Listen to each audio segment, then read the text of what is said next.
Wassail, beautiful pilgrims.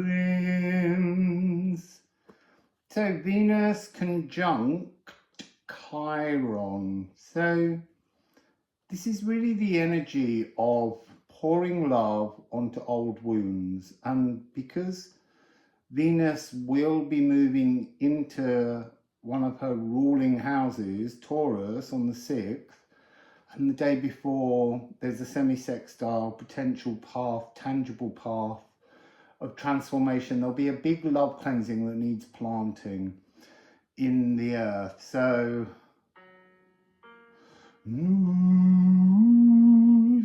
Venus is higher heart consciousness, galactic love, and Chiron is the nervous system. So it's about soothing the nervous system. So that's F sharp and A sharp, or G flat and B flat. So let's just take a moment to settle into those two frequencies.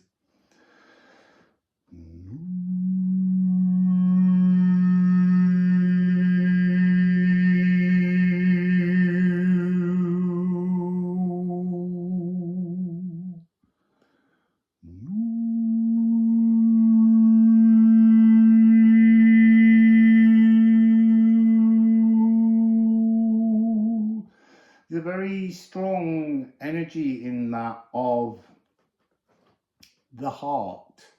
What I mean by that is the pumping of blood throughout the body, connecting down to the soles of the feet because of Chiron and all the nerve endings in the soles of the feet. It's a really key energy down there.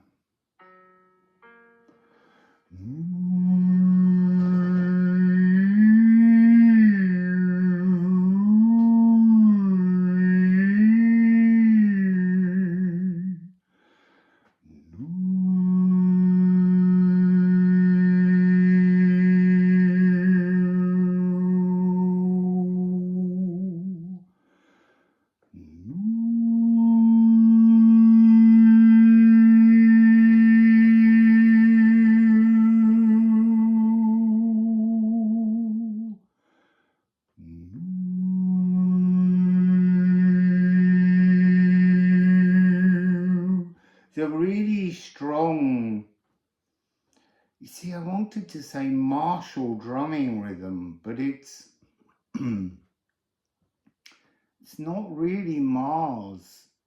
It's like the rhythm of peace, the pulse of love, something along those lines, soothing neural network. So let's just shuffle, short reading. There's so many things going on in June that all need exploring so that we can work our way through it. It's going to be a very emotional month.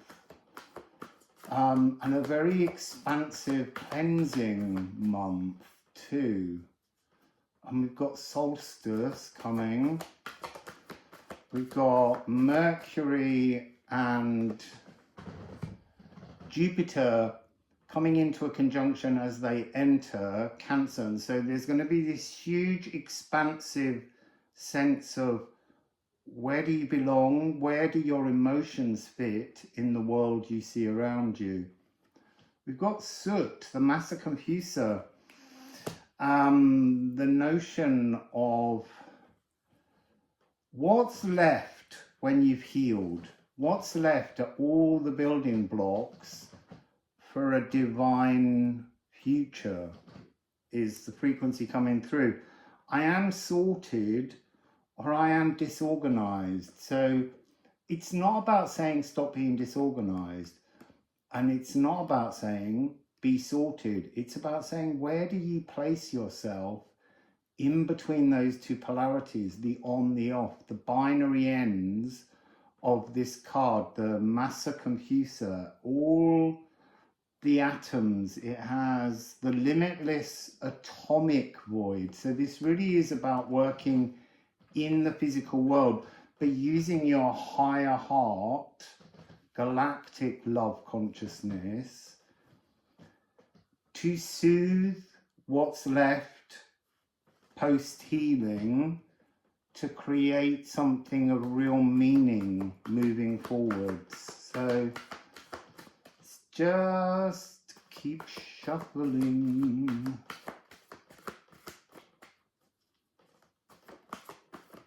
Oh my goodness. There it is. Look, there's the semi-sextile. There will be the cleansing between Jupiter and Venus as she moves into Taurus. No, it's a sextile. It's a sextile because it's Aries to Gemini. But it is nonetheless this tangible path of potential. It's talking about fledgling footsteps, but lapping waves, beginning a new dance. And we have Eros. Now, this has got something to do with clarifying confusion, the Massa Confusa. So originally, Eros was the fourth primordial god.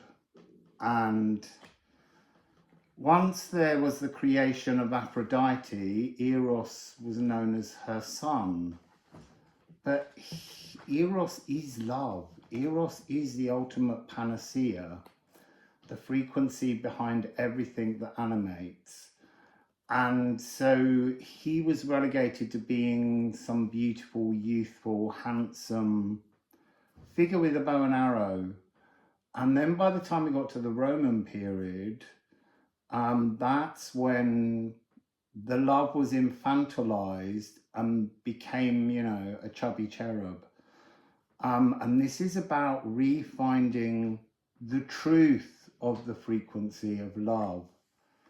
So I am love, I am lust. We have to be both those things.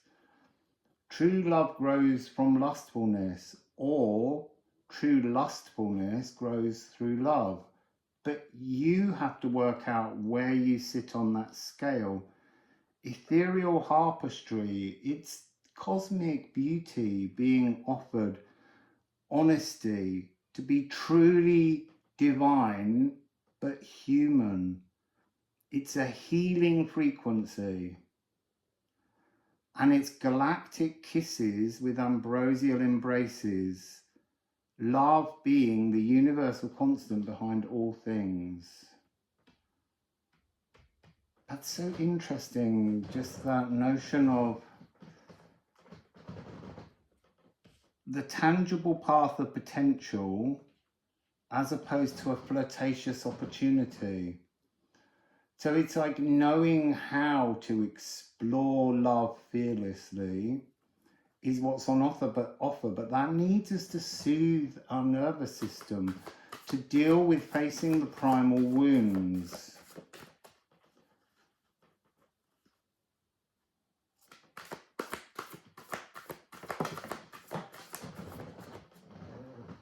Oh.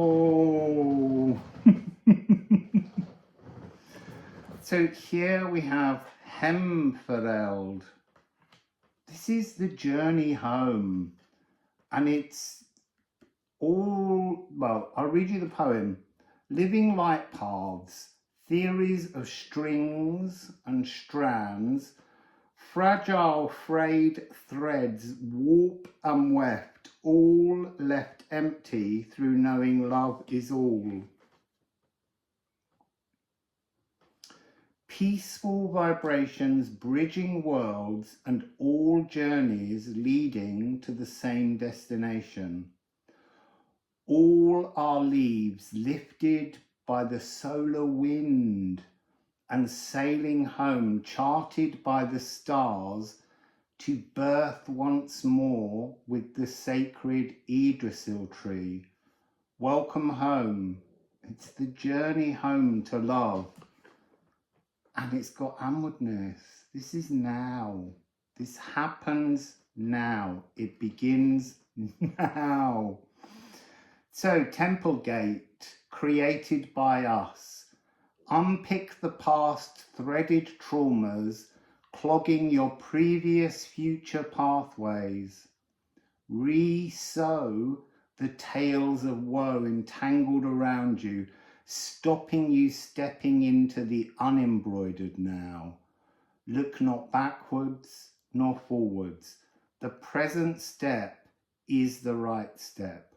Willing for and hoping for will not enliven your future.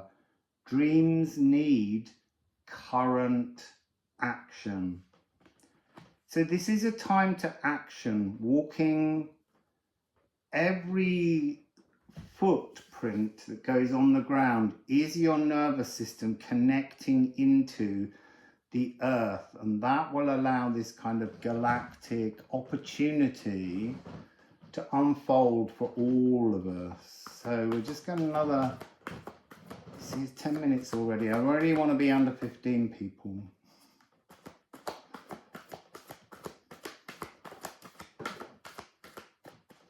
So we have one on the floor. Oh, two on the floor.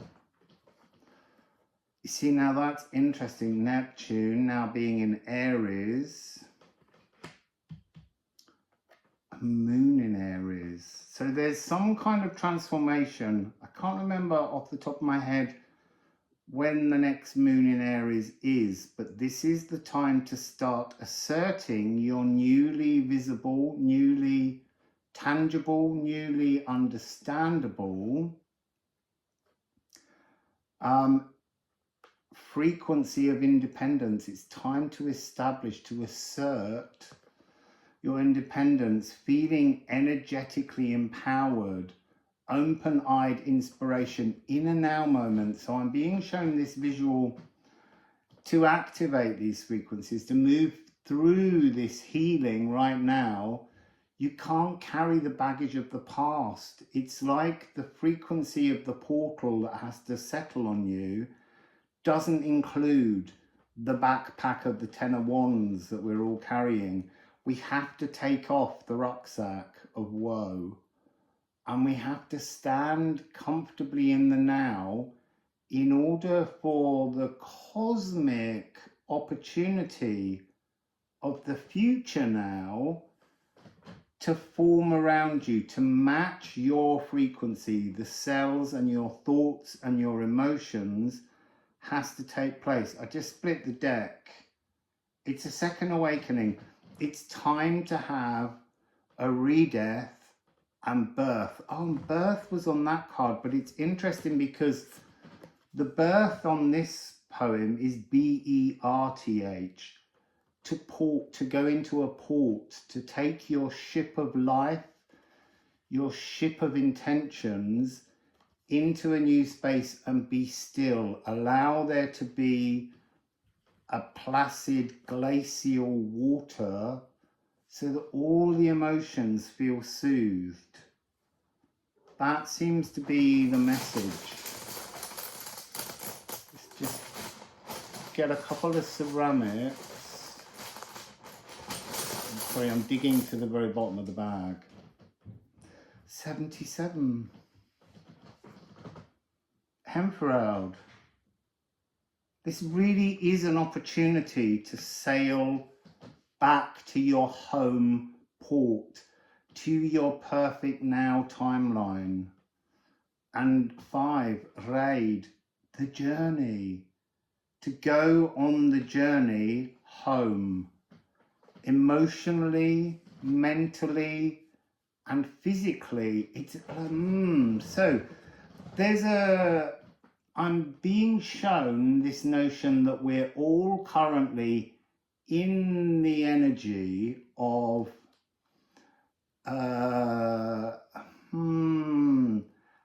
place of distortion in which we've wandered since birth, the stagnant labyrinth. And this now is an opportunity to park ourselves in our perfect timeline, in our truth. It's like there's a frequency of the old timeline and the new timeline, but the two are not running necessarily parallel, but the better, more open, more loving, the ultimate home Hemfereld panacea frequency is there. It's catchable, it's shiftable. We can open ourselves to the new frequency and let that frequency become our reality, and the old will fall away. One more ceramics. So 25. This is oak. This is the energy of support from behind the veil, galactic support coming in. But I'm also being told, kind of like having a team of people cheering you on to get out of the stadium that you've been stuck in. It's like they're cheering you to have the balls to walk away from what was. And then you've got this divine galactic tribe who are singing the song of your perfect reality and trying to encourage you to step up, to float up, to transform your philosophical and physical, emotional and mental frequency to match the new space, the future now, that's just riding with you. But you're going to have to take that backpack off. You don't need it. Just leave that in the old stadium. You need to feel lighter. You need to let love soothe your nervous system throughout your whole body. So that's today's message. And we'll be looking at another. So don't forget, part of this is because Venus will, on the 6th of June, move into Taurus. And that's when I think there's the greatest chance to start feeling that your new perfect timeline is saturating you and becoming you. But we'll do another reading for that. So, Wassail, beautiful, beautiful pilgrims.